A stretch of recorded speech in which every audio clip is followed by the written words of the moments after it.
Next, I read Collide by Balcabra. Oh my goodness, no cat on table. No. Hi everyone, and welcome to my booktube channel. I'm C1 and I love to read. Long time no see. I did not mean to take a hiatus, but here we are.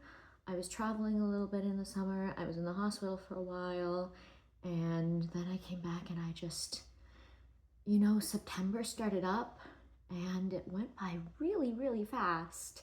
Today we're doing a combined brief and terrible reviews of everything that I read in August and September today, because I did read some great books in both months. I didn't read a lot, but I'm satisfied with the books that I did read. So without further ado, let's jump in.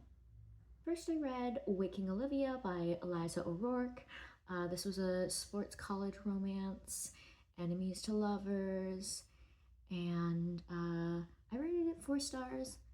In retrospect, I don't think it deserved 4 stars, but I always rate books higher immediately after reading them, so you know what? It's fine. 4 stars.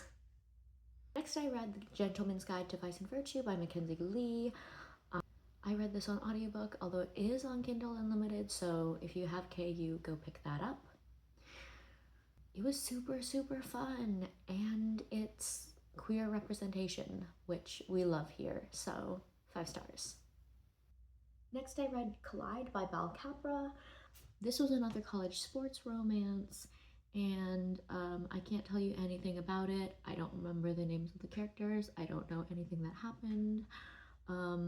And this is typical for me. However, this was also true when I was actively reading the book. So I gave it 3 stars. Again, I tend to rate books higher than they deserve immediately after reading them. So I gave this 3 stars. It's probably more like a 2 star or a 2.5. And the thing is, it wasn't bad. It just also wasn't good. Next, I read Not Another Love Song by Julie Soto. This one I rated 4 stars. I loved the musical aspect of it. It's the one thing that I didn't quite understand was the cello scene. I heard a lot of things about the cello scene on Bookstagram, and I just don't understand like the logistics of it. Like, she has a cello between her legs.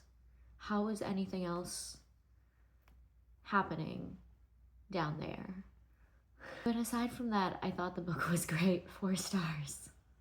The next book that I read was Tress of the Emerald Sea by Brandon Sanderson. This was my first Brandon Sanderson book, and I was super into it. I listened to it on audiobook, and 4 stars. Next, I read Curated by Nellie Wilson. I gave this 3.5 stars, and I honestly just rated it for the setting because I love the museum setting. And honestly, that's pretty much it. I can't tell you anything that happens in this book either, but I remember the museum setting and I remember the enemies to lovers, which is really all you need, right? 3.5 stars. Next, I read a little novella called Witch and Wolfhound by Kate Mosman. Nothing happens in this. The book has the concepts of a plot. That's all I'll say. 3 stars. The last book I read in August was Potions and Proposals by Kate Callahan. This was an arc from NetGalley, and I thought it was super fun. It's an enemies to lovers romance with some magic, and I rated it 3.5 stars. Moving on to September books, I read Can't Help Falling in Love by Sophie Sullivan. This was also a NetGalley arc. It's a pretty typical rom-com, but the main trope is fake dating, and I eat that stuff up, so 3 stars. Next, I read Maria Hornbacher's memoirs, Wasted, about her eating disorder, and Madness, about her experience with bipolar. And as someone who also happens to have both of those things, hard relate, 5 stars. Next, I read a physical book finally, This Woven Kingdom by Tahari Mafi, and this was awesome.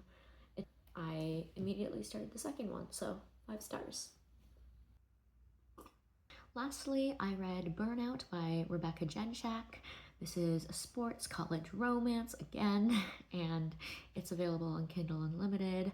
I picked it up because one of the sports is gymnastics, and I am really into books that feature gymnastics, figure skating, and ballet, so like the aesthetic sports. And it was cute. Again, not particularly memorable, but I had a good time, so 3 stars. That is it for today's video. I really appreciate you watching. Here's to returning to regularly scheduled programming. If you're new, like and subscribe. If you're returning, thanks for sticking with me, and I'll see you in the next one. Bye.